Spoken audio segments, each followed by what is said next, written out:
Well, good afternoon, investors. Welcome to our November 19th edition of Bull Sessions. I'm actually sneaking ahead a little bit because I'm going to be traveling next week. So I had to sneak into the Thanksgiving mode a little bit with our friend the Bull and the Doge Dog and everything else. And yes, that's Ken and I enjoying our toques and pastries by the autumnal scene there. And as I was sharing a few minutes ago, that yes, that is a tree in Ken's backyard with a flying turkey jumping up into it. So just kind of some idea where we're going today. Again, welcome, Ken. Good afternoon, sir. How are you? I'm doing really fine. And Mark, we have had almost every single day for the last 2.5 weeks, we have had turkeys in the backyard, wild turkeys, as many as a half dozen or so. I think the time when the toms gather their harem is a little bit past now, but we're still getting groups of hen turkeys coming through the yard. So I do see them on a regular basis. Get your shotgun out. No hunting in my township. No hunting of any kind in my township. And the turkeys know that. In fact, they sponsored the legislation. That voice you just heard in the background is Kevin Galogli from our Maryland area. Good afternoon, Kevin. Good afternoon. And Matt Spielman from Houston is also joining us. Sunny Houston, cooler in the 70s. People start putting jackets on. And last but not least, certainly not least, our wonderful guest damsel for the roundtables, Kim Butcher. Good afternoon, Kim. Hello, everybody. I hope you're having a great day. Hey, Matt, I have to ask, we used to go to Charleston to visit my folks, and it got down to 60 and the gloves came out. Are the gloves out yet in Houston? Well, we were bus time this morning was 50, and it's not the gloves, it's the puffer coats. that I have to work very hard to suppress my grins. Everyone has their temperature ranges, but well, from living up here, we still have people in shorts in the 20s. So Yeah, it's a whole different thickness of the blood. When we moved to California several years ago, this is mid-1980s, and our daughter was 2 years old, I would go to the beach at this time of year. And so we would be down there, in regular Midwestern swimming attire, jumping around on the beach, and people are walking by with, as Matt just said, the puffer coats and completely wrapped up, the Californians. And it's, I would ask them about it, say, well, we basically do this by the calendar, not by the temperature. So a different outlook completely. All right, let's go ahead and get underway, guys. I think another thing is those of us who are normally in the heat area, our blood gets so thin when we have this 20 to 40 degree change in weather. We're like, Excuses. That explains your trips to condition yourself back in Indiana every once in a while, huh? So is this the original Portillo's here, Mark? Yeah, this is just, again, it's our weekly reminder that Portillo's does not sponsor the session, but they should. This is the original. And I just wanted to make the point that, when you get sent to the doghouse, it's not necessarily a bad thing. Right, Kevin? I am saying nothing. He's saying, drown your tears in bright green relish. all right. And of course, the thing which attracts us, and we do have some hope involved in this one. I do own shares, should say we, my spouse and I own shares in Portillo's, and we like the graphic on the upper right. And that includes a couple years of forward-looking estimates. Let's hope that trajectory and trend continues, and that is our hope.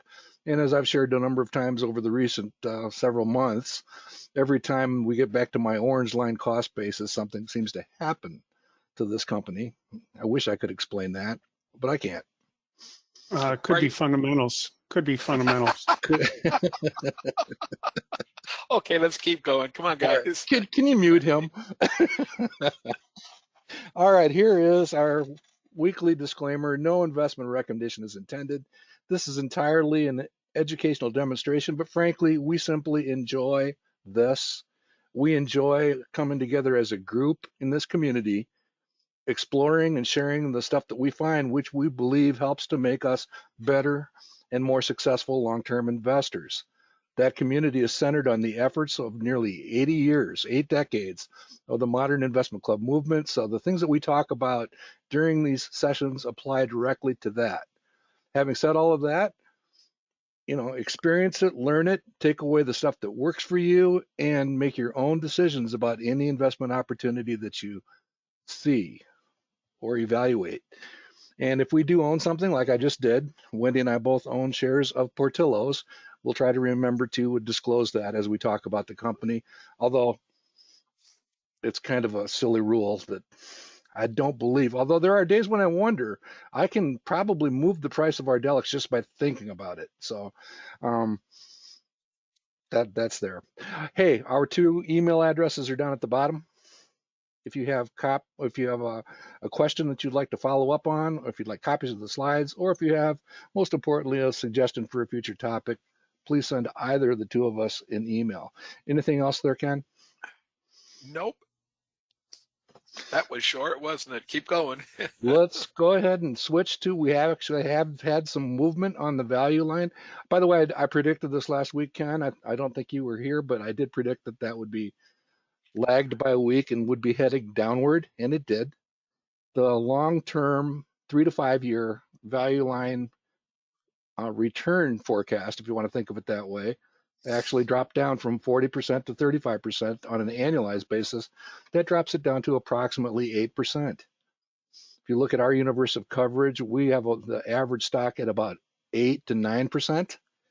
And this is just simply our way to think about the total market. Now, I had expressed some concern about 3 weeks ago about that light green bar on the right. That's a quarterly price bar representing the stocks in the value line standard edition, the 1,700 companies in there. And it was basically threatening to shoot up and off of the page, which would have triggered complete retirement for many of us here on the call. But it's no longer shooting up, as it says down there at the bottom. So Ken, you had remarked that this thing was going nowhere, up or down, and pretty steady. You go away for a week and look what happens.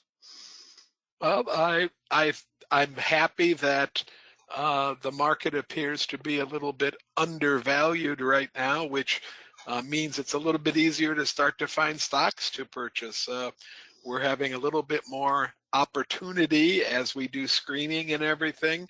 I know that last night in our model club meeting, we were quite enthusiastic, and we in fact added another industry study to our list of what we were going to attempt to do in the next couple of months, because we had a couple of industries we were interested in, and we were finding candidates, good candidates in a couple of different industries. And in fact, as we search through the industries, we're finding a number of them that appear attractive right now. I guess I would kind of double down on that theme, which every year we do it from starting in September. I do think it's still a great time to think about the January effect and be searching for smaller, faster growing company opportunities. And I think that's really true. And I've been going through and doing some of the updates on some of the more off the radar screen stocks in our coverage. And some of them have popped a little bit, in terms of how much potential interest is there. So keep that thought in mind. Be open to good, excellent small company opportunities between now and Christmas. Yeah, we're taking a real hard look, Mark, at engineering and construction companies, and we're doing a challenge of our Air Lease stock, which is having some real issues right now because of Boeing. Believe it or not, Air Lease would really like to buy planes, and there's just not a lot of planes on the market to buy right now, and that's causing some hiccups in their business model, and their long-term projections have gone to around 6.5% to 7.5%, and we think we can maybe do better, so we're challenging that stock as well in our portfolio. Well, that's like lobbing up a softball for Matt Spielman. Matt, have you posted or have any thoughts to share on Air Lease recently, since that's kind of one of your poster children? It is. I thought it'd be a nice slow pitch for him, Mark, okay? It's a fat one. Ken's totally right. There's 2 sides of that coin, because with a shortage of planes, not just for Air Lease, but for everybody, because even Airbus, which has not had anywhere near the amount of scandals that Boeing has, they still have delivery issues as well. So the two major airplane manufacturers have both had delivery issues. For a lessor, that's two ways. Absolutely, it blunts your overall growth because you plan to deliver a number of planes, and Air Lease still has a significant number of orders relative to their fleet and expect to grow well, which is why we like them. But it also makes your current planes worth more, so you tend to get released more often, and you get released at higher rates because the airlines don't want to give those back, right? That's going not being able to grow, that's going backwards in their fleet, and demand is still strong. But that's sort of the silver lining. It's overall definitely a drag. There's a bit of a silver lining on there, but it is going to be hard to grow until the OEMs get their acts together.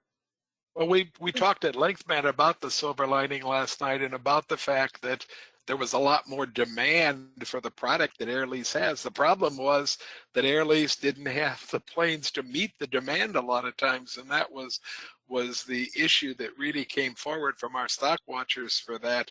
So we're just doing a challenge. That doesn't mean Air Lease won't stay in the portfolio, but we're going to look very carefully at some other companies that there's not a lot of direct competition for that company, but we are going to look for some companies in that same general industrial space to see what we can take a look at.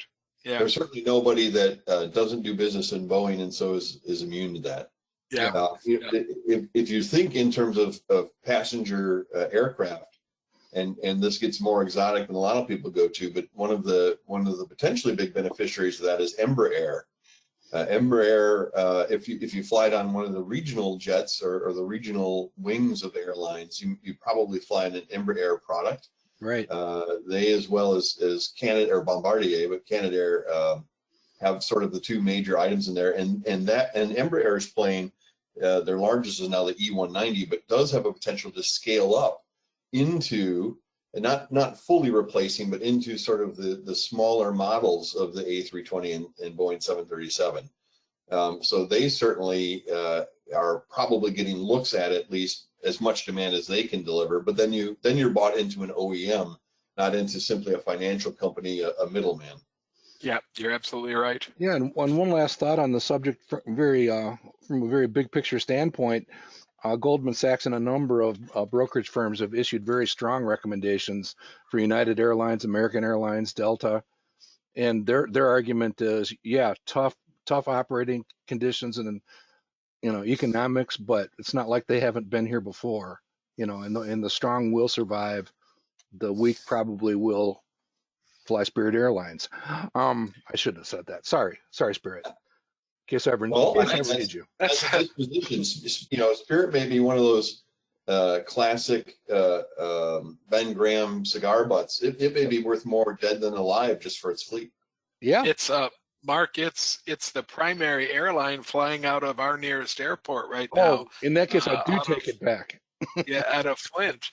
It's the biggest airline flying out of Flint, and that bankruptcy filing really hit the news hard yesterday when it came out.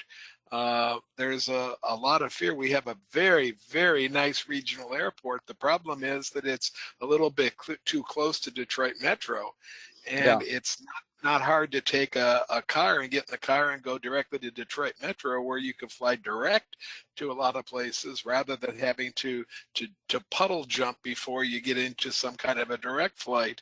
So a lot of concern right now about the mid-Michigan area and the Bishop Regional Airport, which is the nearest airport. It's a good size airport, but most of the planes flying out of it are Spirit Airlines. All right, I take back my main comment. I love your airport too, Ken, and I'll try to behave better. Hey, I thought I would just share this one. This is just a quick moment of sharing. This is basically from our roundtable, which is our monthly webcast, which will be held on December 3rd. Our November session will be on December 3rd after the Thanksgiving holiday. But this is basically a look at the track record of the number of selections made of ARDX over the years. And it's a company that we in the community have followed. Ken has prospered from it, and he left the party profitably a while back. But but this is actually taken from the YouTube archive stuff. You can go back and actually listen to Hughes, May 2015, the first time out of the box for ARDX when he described the company for the first time to our audience. And I just got a kick out of going back and listening to it and, thinking back to that moment in time. And it's actually quite a charming discussion of how what we do and the type of ways that we think about companies makes him better in his day job. He goes through and talks about that for a while as he's talking about the stock study. So it's charming. I would recommend you can go back in YouTube and find it. If you can't find it, send either Ken or me and we'll send you a link to the actual session. But it's actually pretty easy to track down. I will balance that statement, Mark, just a little bit by saying it wasn't so charming that we looked at it again. It took us over 3 years to take a second look at it, okay? Yeah, and notice that I swooped in after the damage was really done down there at the bottom with those 3 selections. But again, for those of you that are unfamiliar, the nutshell is, in fact, Kim, are you able to give us a quick nutshell description of the company? Since it's one of your passions for sure. Yeah, I can. As many of you know or may not know, I'm a retired nurse, and ARDX has developed a drug with a completely different mechanism of action. When people are on end-stage kidney disease, they cannot process phosphorus in their bloodstream, and it gets too high. If it gets too high, then it's incompatible with life, essentially. And the only thing that was around in the past were pills that were called binders. And these binders were kind of equal to horse pills, those big vitamins. And every time a person would eat anything, 2 bites of a cookie, they had to take one of those pills. So they could end up having to take 15 to 20 pills a day. But with their kidney disease, they're only allowed to have very little amount of liquid. Well, ARDX has developed a product that's called Exposa, that they have to take 2 pills a day, 1 in the morning, 1 at night, and it's the size of a Tic Tac. And they've done enough studies of, in the medical terms, you have, you want to do type 3 studies, and they have, we nurses call it, and doctors, evidence-based practice that proves by using the drug, the phosphorus levels come down, and they're much, the lower level of phosphorus makes people live longer and have better quality of life, even if though they may have to be on dialysis. Mm-hmm. And the FDA, they went in to get FDA approval, and the FDA didn't like the labeling, so then they sent them back and they appealed, and then they got an approval. And they want this drug to be available to anyone who needs it. And even those people who are not on dialysis yet, because it would give them a better quality of life prior to getting to the point they need dialysis. And so there's a little thing going on with the FDA right now, and an appeal to see if we could not have to be in a certain bundle, because it makes it very hard for the company itself to be able to be as profitable. And the other thing is why should they have to only be able to use the drug when they're on dialysis? Because this would be dialysis centers giving the pills, and that's not what ARDX wants. So that's the short synopsis of it. Yeah, my sisters who are nurses object to that most strongly because our little brother is not on dialysis yet, and that they see that completely. So I would just urge anybody who wants to dig deeper into that. You can find a number of posts on the Manifest forum on the company. But again, I found the original presentation to be pretty compelling. Here's a quick look at the Groundhog Challenge. And we actually had a little bit of a downdraft for Mr. Gallagher at the top. In fact, he lost about $800,000 in about 15 minutes last week sometime. So it doesn't appear to have him scurrying for cover or anything. He's still pretty comfortable with that lead, but at least it's not as big as it once was. He topped out at about 3.4 million. Keep in mind we started with 1 million. But Ken, what are your thoughts about the list other than I'm not on it? Well, I've noticed that neither am I, Mark. I've noticed that the personality of the list has changed drastically in the last 6 weeks.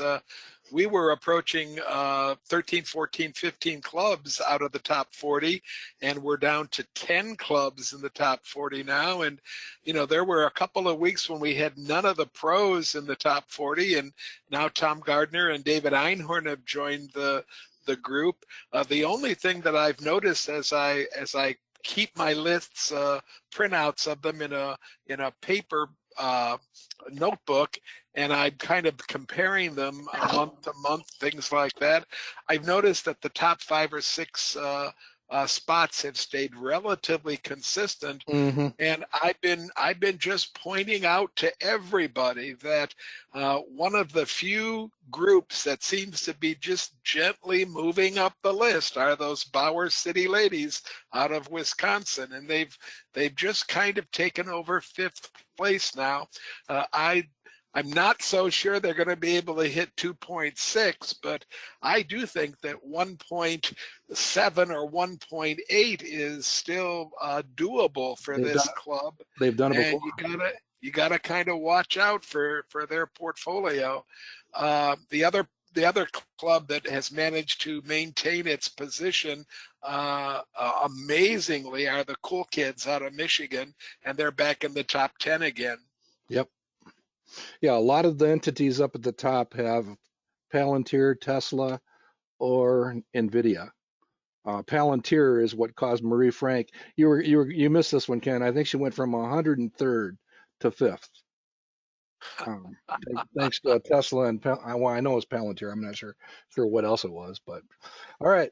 Well, there was a large program on my TV program this morning, Mark, about how a number of the analysts are beginning to feel that Palantir might have replaced a couple of the meme stocks. And while it has some gravitas attached to it, they're beginning to really doubt the capitalization of this relatively modest selling company. So it'll be interesting to see what goes on with the price of that stock. Mark, Betsy Wills has her hand in the air, and I'm going to unmute Betsy and let her talk to us, okay? Hey, Betsy. Betsy, you're unmuted. Go ahead. Hi, guys. I was just wondering if you publish the selections from any of the folks that have entered the groundhog contest.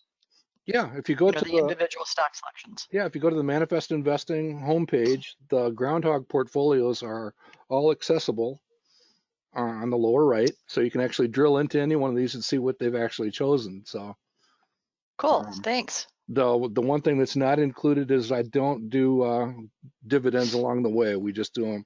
We account for them at the end, so that can cause a little bit of a shift, but it's not a major deal. Great. Another thing is we don't have SSGs. Mark has what the dashboard would currently be, not what it was when we first started with the stock. True. All right, let's press on. Thanks, Betsy. All right, here's our performance perspectives. Again, just pointing out that it is possible to discover and invest in companies like the ones up at the top. This is not just lip service.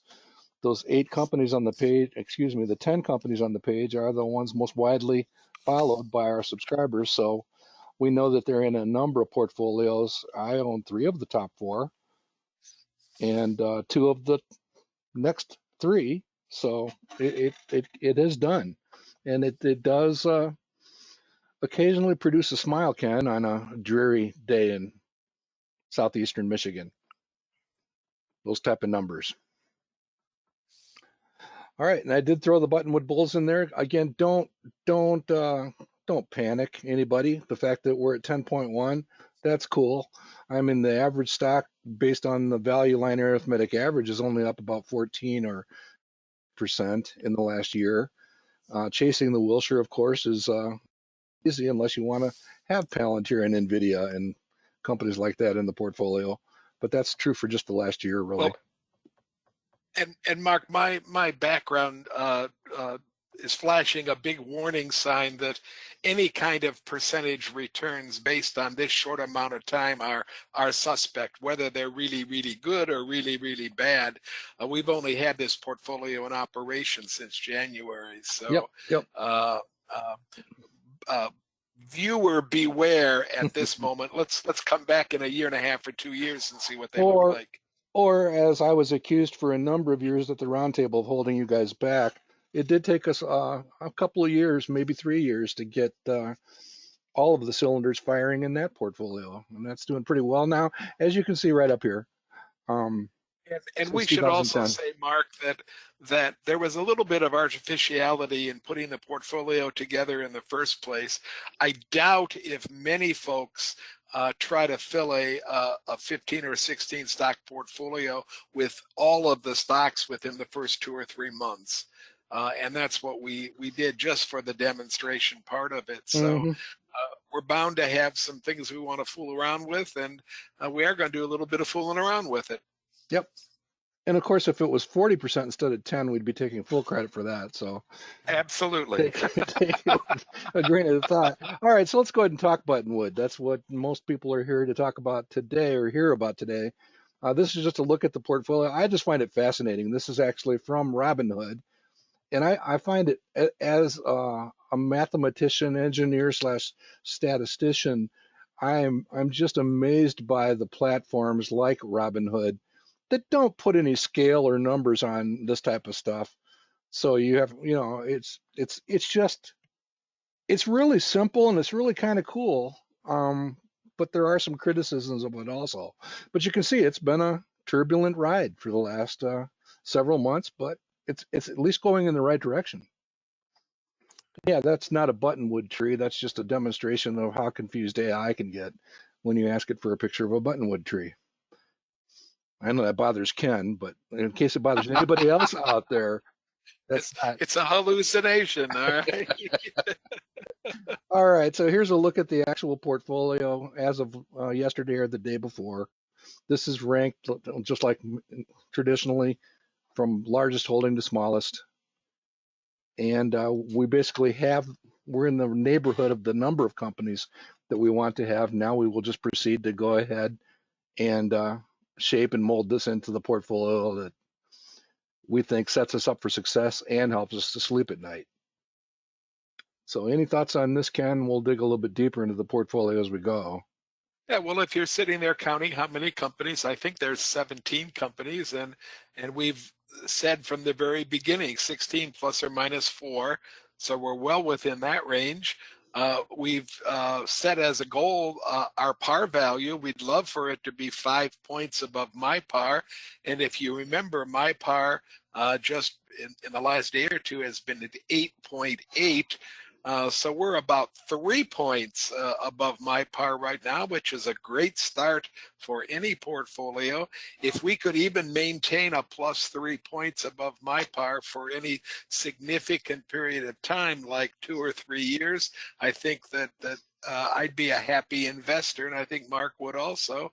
Our quality number is right where it should be. We want to stay at a weighted average in quality somewhere between somewhere above 80, the 80th percentile, and of course we're there. Our EPS stability and our financial strength numbers are within shouting of our goals. Again, we'd love for that to stay above the 80th percentile, but we have included a couple of how do I very politely say that Luminar is something that drags down all of our averages consistently.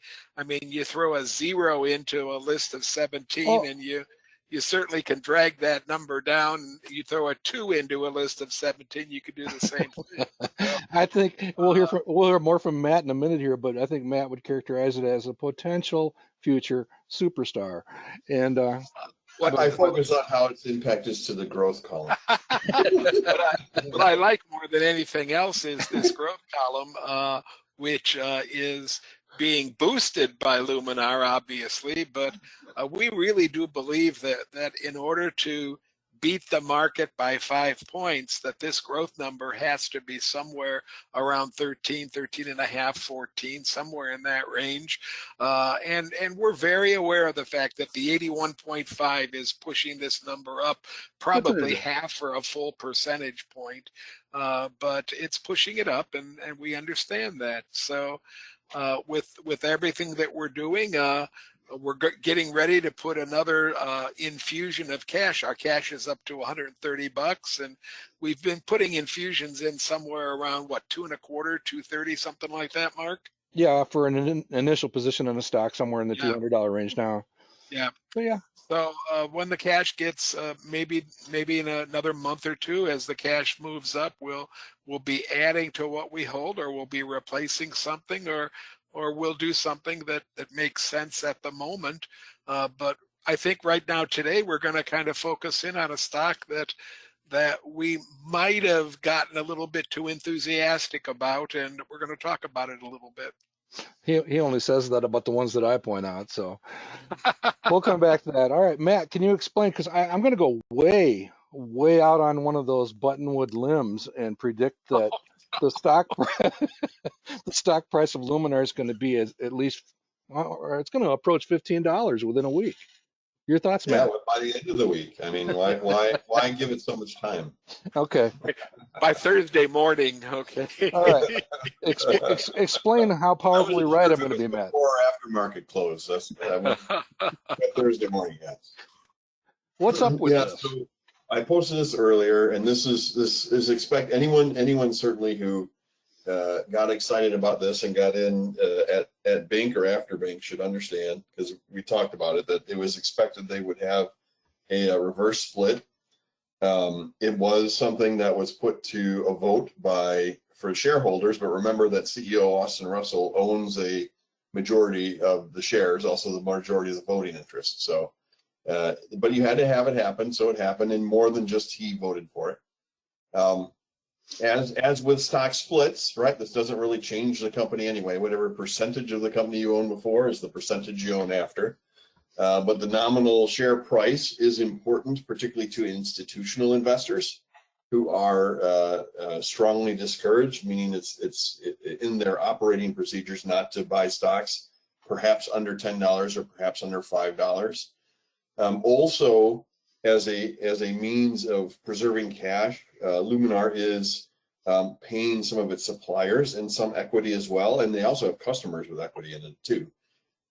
So all those stakeholders are interested in the share price. So hopefully that gets some of that bottom feeding manipulation, is it delisted or not, noise out of. In fact, I even saw some esteemed associates in Yahoo Finance discussion boards were thinking, because it's been above $1 after the news of its earnings release, that they wouldn't go through with anything afterward. Like, no. That's not a good understanding of exactly the mechanics of it. So we'll get through this. It's a bit of noise, but it doesn't change anyone's earnings percentage or what the company really is going to do. It may have some institutions come in, but they're actually, while the total percentage of institutional owners is not very strong, both Blackstone and Vanguard own more than 6% of the company. Mm-hmm. So it does have at least a couple strong votes, and Vanguard is not from an index. Obviously, they're in the mid-cap index now, but not strong in the index. They do have strong ownership. Right, I was quite happy to. Oh, go ahead. I was just Matt, I'm not sure whether. Go ahead, Ken. Matt, I'm not sure whether you can answer this question or not, but is there a time limit as to when NASDAQ would require delisting once the stock went under $1? Yeah, it's actually kind of funny, and it's actually under review to be shortened. Under current rules, once they've given notice, you have 180 days to cure it, and if you don't cure it by then they could delist you within another 180 days. So it's actually almost a full year under current rules, but they are looking to bring that in significantly. I think there's a draft version of the rule, and I don't remember what it is, but it's actually a pretty long amount of time for anyone who wanted to avoid it. Yeah, I think And I then seen Matt, a a 90. follow-up question. Matt, a follow-up. If the stock goes above $1, does the clock reset? The stock has to be above $1 for 2 trading weeks to reset. Okay, so if it goes there for 2 weeks, then the clock resets back to Mhm. 0 again? Yep. Yep. Okay. Yeah, we saw that type of activity with ARDX not that long ago. So we had some exposure to that there. So I'm just going to warn everybody. I plan on getting up Thursday morning and celebrating my 14 bagger. And anybody who raves on my parade, I will find you. All right. Here's a look at the Buttonwood, actually the individual transactions from the very start. For those of you that want that information, you can see the stocks that we have added over time. We have had 2 sales. We parked some money in Vanguard Growth, that's an exchange traded fund, VUG, and left it there for a little bit. That's actually one of our better performing transactions. Then we also had Thermo Fisher for a while and decided to walk away from that after a few months. And again, we will be, rationalizing this portfolio, maybe doing something related to taxes next month, taking a look at it from a tax accounting standpoint. But there are the positions in the portfolio, as Ken was saying, we do like seeing a mid-teens growth forecast, decent return forecasts, good growth, and there's the cash in the portfolio as of fairly recently. We do want to talk a little bit about ACLS Technologies. I think it's still a pretty good company, but it has been a bit of a problem. We're thinking about potentially selling it a little bit ago. It is kind of in the toilet. It's oversold right now, according to the Wall Street. Here's a look at what has been happening with the stock price. And I don't know. I welcome any comments here, guys. I see this as again. It's kind of second in line to Applied Materials, good company, probably responding to cyclicality and a slowdown in demand in the area of chips in general. I don't think the NVIDIA stuff is slowing down, but chips in general have. So you can see that this has entered it's dropped off the table a little bit and could be You think? attractive. Yeah. Mark, I'd like to compare this to a couple of companies that I own in different clubs and everything. Last night, for example, we talked at length about ASML, which is a Dutch company that has a near monopoly on the processes they use for chips. And their price has pushed ASML, in our opinion, back into the buy zone again. I think that the whole chip industry in the last week and a half or 2 weeks has done some readjusting of PE values, and that means that to make that happen, you have to adjust the E part of the PE value. I'm sorry, the P part of the PE value, and we're looking at a severe adjustment in PE value for ACLS, taking the price from near 160 down to about 70. So it's I'm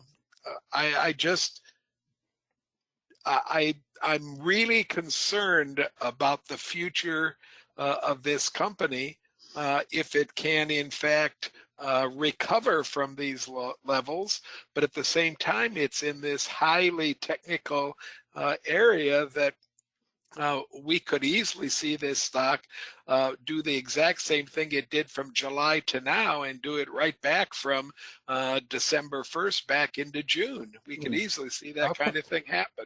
I'll come back to this one because that's kind of the point I wanted to make. I think when I see this situation in a personal portfolio or a club, I think about it from 2 different directions. The first would be the potential to basically take a tax loss at this time of year. I mean, you can see that that's an opportunity for a tax loss. And with the potential switch to an ASML or some of the other companies that Ken follows that are related and similar, I mean, you can just basically do a switch out, capture the tax loss and that type of thing. But Ken already said it. I mean, this is the type of company that's going to do this. And we perhaps came into it, after one of these crests in revenues and crests in profits, and it's sagged back a little bit. And when it sags back a little bit, the price suffers dramatically. Take a look back here at 2020. The stock price actually dove down to 13. And then as the company recovered and responded to an improving semiconductor market, in the course of about a year, it went from 13, and you can see the number right here, from 13 to 75 in less than a year. So that's what Ken was just basically just saying, that this could happen here. So you got the tax loss potential versus this from a long-term perspective. You can see here that I added back in the 2026 estimates, which you can do on your stock studies, your stock selection guides. Go out and get the maximum amount of range that you can get. And they are, at least as of right now, projecting a little bit of rebound, a little bit of recovery. I know many people in our audience, Mark, are using stock selection guide tools to evaluate stocks. And I think this is a very opportune time to remind folks that the stock selection guide has a lot of troubles when you're looking at a highly cyclical company. You have to think about what the guide is telling you in a little bit different way, and you have to use a little bit of you know, when you're doing home repairs, a lot of times your screwdriver becomes a hammer or something along those lines, and sometimes the stock selection guide has to be used in a way that probably it was never intended to be used, and it's not always the best tool for the job when you're looking at high cyclicality. And like it or not, the chips industry, whether they're providing equipment or whether they're making chips, the chips industry is highly cyclical, and it's open to a lot of big swings in both directions. And of course, we've got ACMR that's also represented against a wide berth of companies in the industry. So, you know, we're basically playing that game already. Yep. Here's a look at the company. Again, you're looking at decent returns, the return forecast, and an improving profitability picture, at least right now, according to the analysts. So again, that blue line is going to be impacted by the bottom line, you know, tax effects and accounting and all that other kind of stuff. The operating is improving, and it's projected to improve over the next few years. So it's not a company without potential. The price has swooned in a quite disappointing manner, but I think those two perspectives are relatively valid, and we'll be probably digging in deeper to that next month, perhaps with a challenger and a potential switch. Time will tell. Anything else on that one, Ken? Nothing on that one, Mark. Okay, here's another way to look at the portfolio. Basically sorting this from top to bottom. These are ranked from lowest manifest rank to highest. So that's the manifest rank is basically a combination of the return forecast, the projected annual return that you see here, in combination with the quality ranking. And that forms this number, the manifest rank. So you're basically looking at companies that are most challengeable at the top. And I find this is, you know, simply thinking through the process. Luminar gets a pass because that's going to be my 14 bagger on Thursday morning. And please, people don't write about me how wrong I am about that. I get that. I'm kidding. But one of the rules that we like to talk about a lot, Ken, and I'll let you steal the thunder here. You know, even though these are, you know, higher up on the potential selling list, these two numbers basically protect these companies. Your thoughts? I agree with you 100% that when we're looking at sales growth like that, we can afford to have that sales growth lag a little bit and lag our even some of the fundamentals that we put into a stock selection guide. But at the same time, I think that we're protected enough so that the stocks get a pass as far as I'm concerned.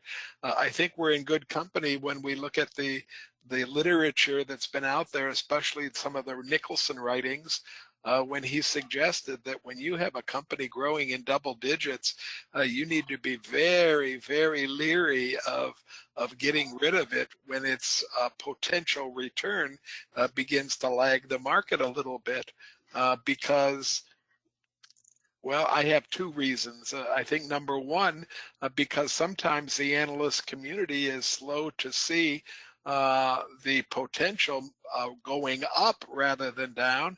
And secondly, because momentum is something that can't be captured on a stock selection guide.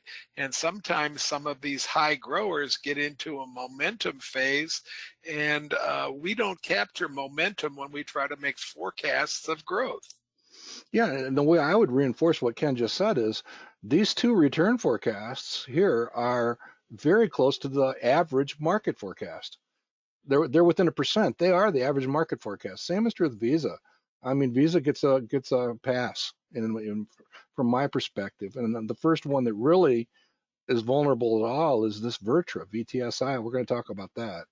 But the rest of these down here, double-digit return forecasts, good quality. I mean, it's just an interesting way to look at the portfolio. And again, you would begin your selling considerations at the top of this list and work your way down until, you know, there's no screaming sell on here. Now, if these were down at 1% or minus 1%, different conversation.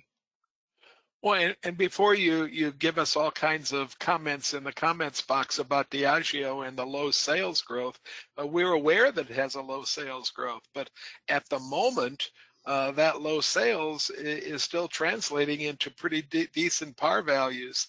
And that just means, in my mind at least, that we would hold Diageo on a shorter leash than a lot of the other companies on the list. And we'd be watching that par. And if that par slipped to something in the average neighborhood, we might be very amenable to selling it at that point then. Yeah, and I have some insider information here. Kevin Gologly just did a presentation on Brown-Forman for his chapter, and they did a webcast. And the presentation has basically driven enough people to drink that I think we're going to see some price support in all of these alcoholic or adult beverage companies. So thank you, Kevin. Well, I think the one thing you have to keep in mind with whether Brown and Forman or Diageo is, again, that the price is inelastic. In other words, people will continue to pay for that no matter what the price is. And so therefore, it's not like going to Walmart versus Target, that whoever has the lowest price, you're going to get it. Here, you could raise the prices and people will still pay for it. And that's the difference in an adult beverage environment than it would be, you know, with discount clothing stores. And I, of course, was kidding, Kevin. It was a wonderful presentation on Brown-Forman and talking about some of the broader pressures and opportunities in the marketplace out there. So good stuff. I'm chuckling at the comments of one of our good friends out in the audience, Mark, that Len Douglas, who has an engineering background, which matches a lot of the backgrounds of folks on the panel here in a lot of ways, has reminded me, and I'm saying it all the time in classes, that the SSG was never intended as a black box. It was intended as a guide to judgment, and it's nothing more than a mathematical model. It's not a set of golden rules that always work. And when you get into some of these companies that don't match the beautiful up, straight, and parallel that a few of the companies on this list match, using the guide becomes a more of an not more of a, but maybe as much an art as it is a science. It's meant to be a guide. It's not meant to override any common sense decisions.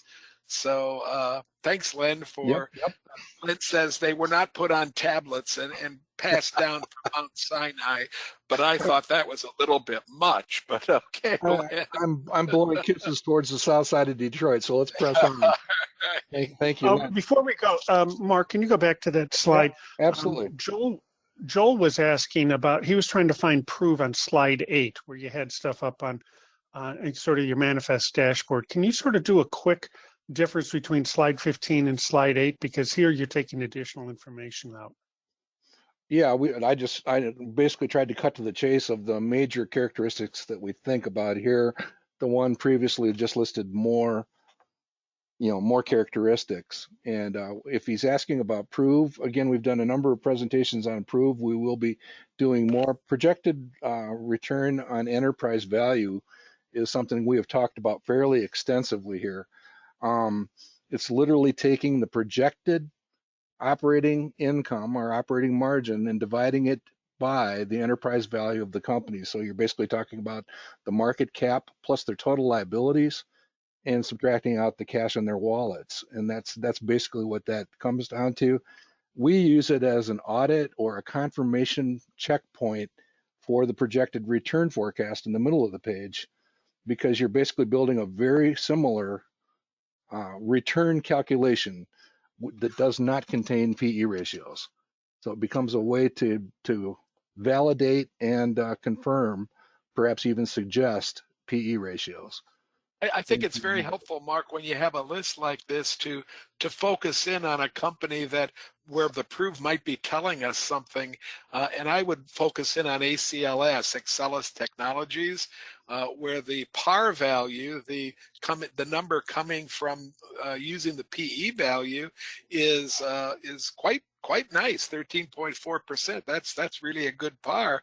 But the proof value at 24% might be telling us that the PE values that we're using to come up with the par are maybe a little bit on the low side. Mm-hmm.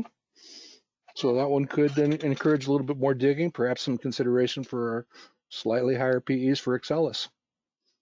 Good stuff. All right, so let's go ahead and wrap up. Here is VirTra. This is the company that's been in the portfolio pretty much from the beginning, and we're just kind of scratching our heads thinking, again, it's not a sell, not a straight up sell, but in terms of possibly taking advantage of some tax losses and that sort of thing. I do feel that this company has some formidable competition in some of the securities training areas that they're into and law enforcement support that they do. And this may be another one that we kind of jumped in pretty close to this point in time here. So we may have been a little bit over enthusiastic. In fact, you know what? I'm not going to blame us. I'm going to blame the analysts.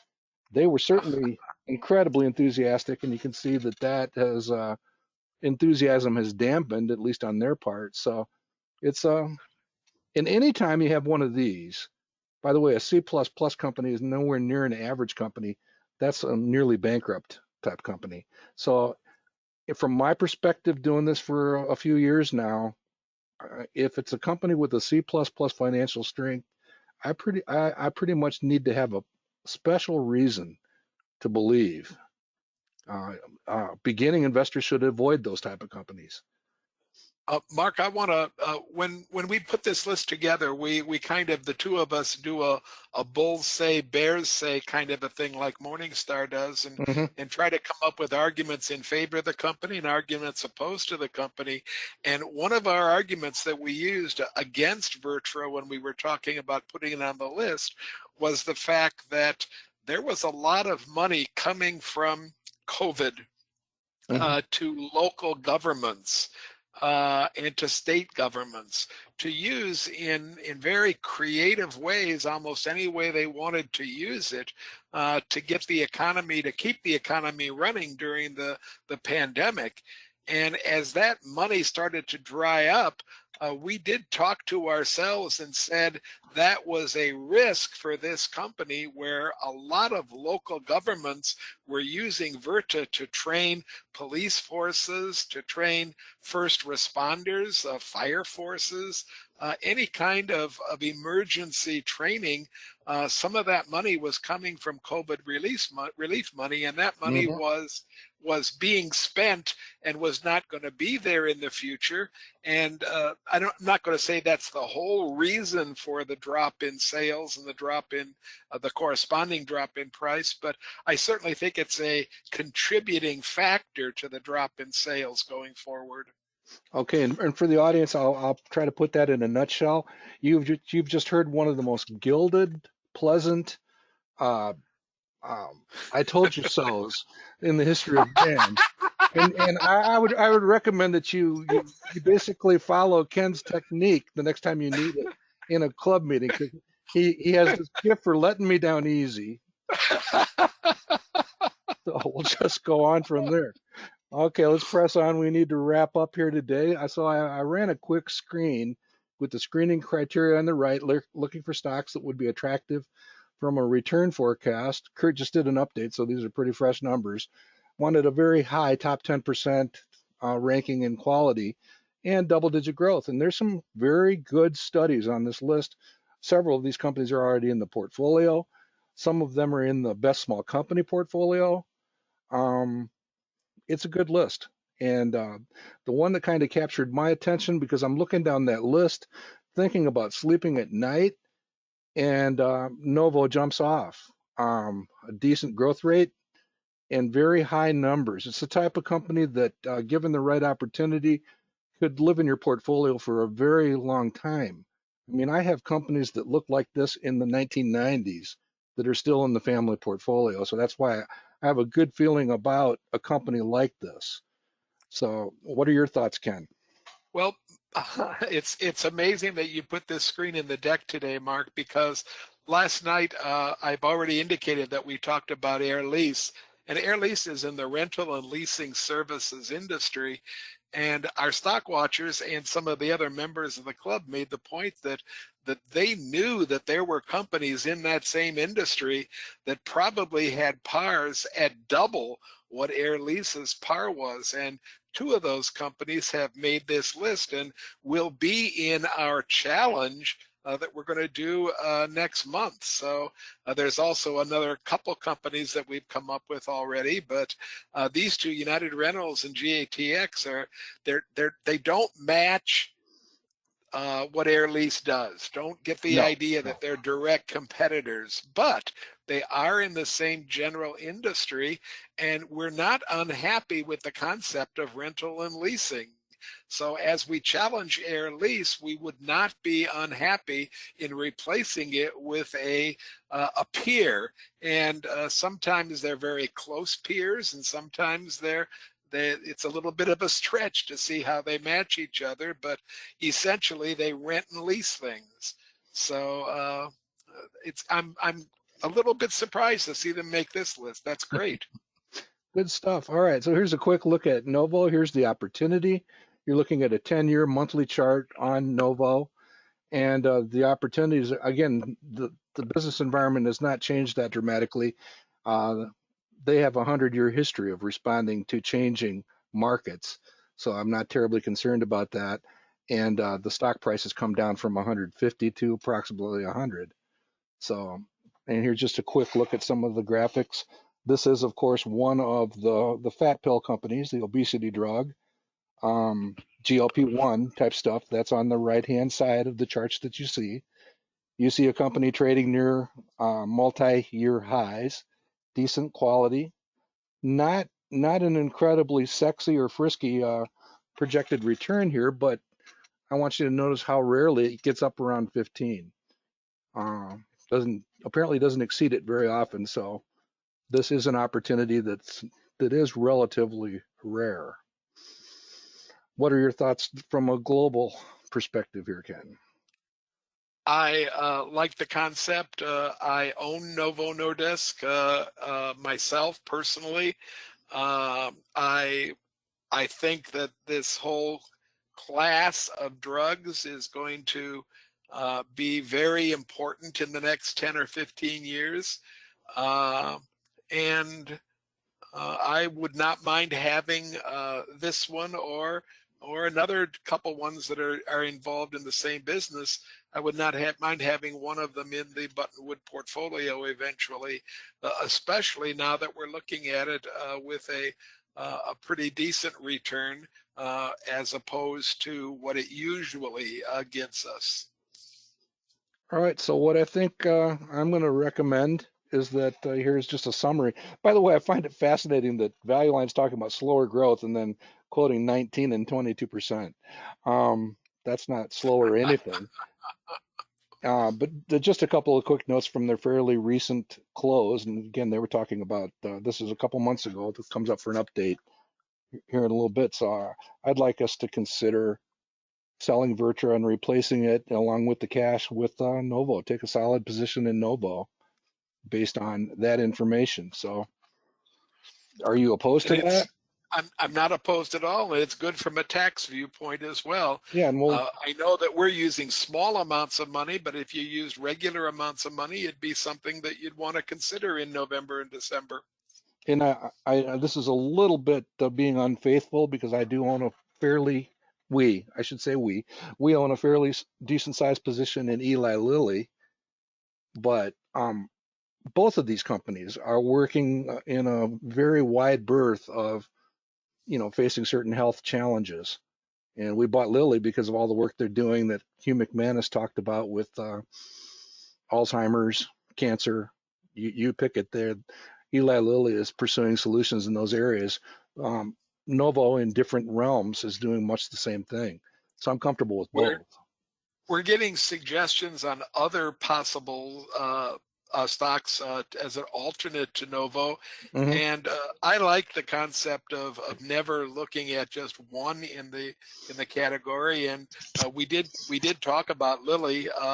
I'm getting the suggestion from our audience of HIMS, HIMS, which is a very, very new stock, a very, very new company to the market. And I would imagine that we could probably come up with 2 or 3 others that are doing significant work on these GLP-1 drugs. And they're not nearly as far along as Novo or Lilly are, but they are in situations where you might want to consider what's going on.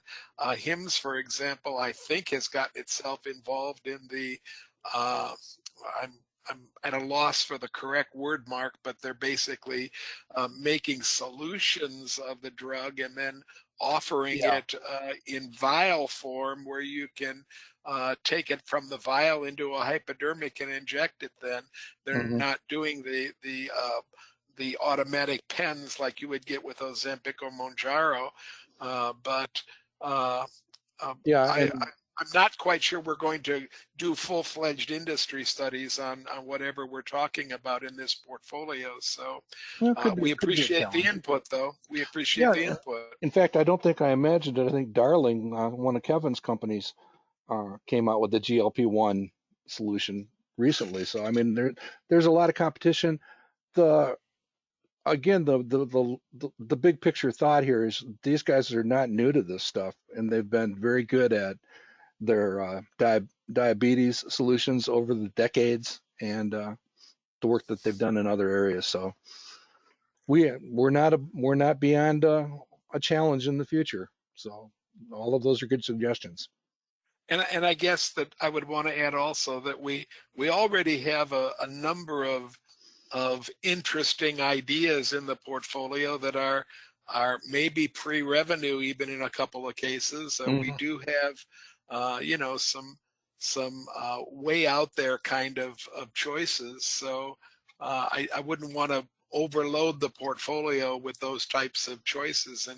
And HIMS has very little history attached to it. It's an interesting company, though. We did look at it fairly closely for our best small companies. Well, I have another engagement to get to, so I'm going to go ahead and suggest that we close down for the day. This is just a quick reminder that you can find all of the prior sessions, whether they're bull sessions, roundtables, or our special editions like the best small companies. Just go to YouTube, search on Manifest Investing. If you can't find it, send us a note. We'll help you find it. And again, you can scroll all the way back to 2015 if you click on videos. And then, Mark, we should announce, shouldn't we, that we're going to take a furlough next week. There will not be a bull session on the Tuesday before Thanksgiving. Yeah, let's just go ahead and take a day off to stuff the turkey. You got it. Okay. All right, so we'll close with this topic. Just a real quick one on the event that happened this weekend. By the way, that is about the resolution you would get on your TV if you tried to watch that event on Netflix. But what I wanted to draw everybody's attention to is there were a number of prominent experts talking about shorting this company, betting against it, buying options that basically were anticipating a dramatic downfall in price because they had some operating challenges. They had a whole lot of people tuning in, and what I want you to notice is what the price actually did when the market opened. If you were a small investor, one of these meme investors, and you basically shorted a basket load of this, a boatload of this stock, you could have been hurt and injured pretty dramatically. I did not expect it to go up like this. I didn't expect it to fall, but I think there's just a very powerful listen. Be careful who you listen to and give it some thought. It was an interesting event, and I actually persisted because I wanted to see how Netflix handled it. Right? So I had to leave the room, come back in like 50 times in an hour, just because I'm stubborn. But be interested in any thoughts on that. And then the one on the right is Rochester, Michigan. I have to sneak that in because the day after Thanksgiving, that's what our beautiful city looks like. All the buildings are basically draped in Christmas lights. Any other thoughts, Ken? No, except that if you're anywhere near Rochester, it's worth a trip during Christmas. It's absolutely gorgeous, and my memories are from the 50s and 60s, going to downtown Cleveland when it was lit up just like this. And the big cities don't do it very much anymore, but some of these smaller towns really can shine during the holidays. So if you're anywhere near, take a visit. It's worth it. And with that, like I said, I'm going to be traveling and away for a few days. I just wanted to wish all of you Thanksgiving. We are thankful for you every single day. The things, the thoughts, the explorations that you inspire, I believe, and I know that Ken believes it also. We are grateful for you. Thank you. And happy Thanksgiving. Happy Thanksgiving, all.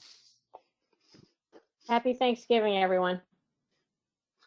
And thanks, Kim and Matt, and you too, Kevin. I hope you didn't throw your back out with that compliment. Have a great Thanksgiving, Kevin. I will. You too. Take care, sir. All right, bye.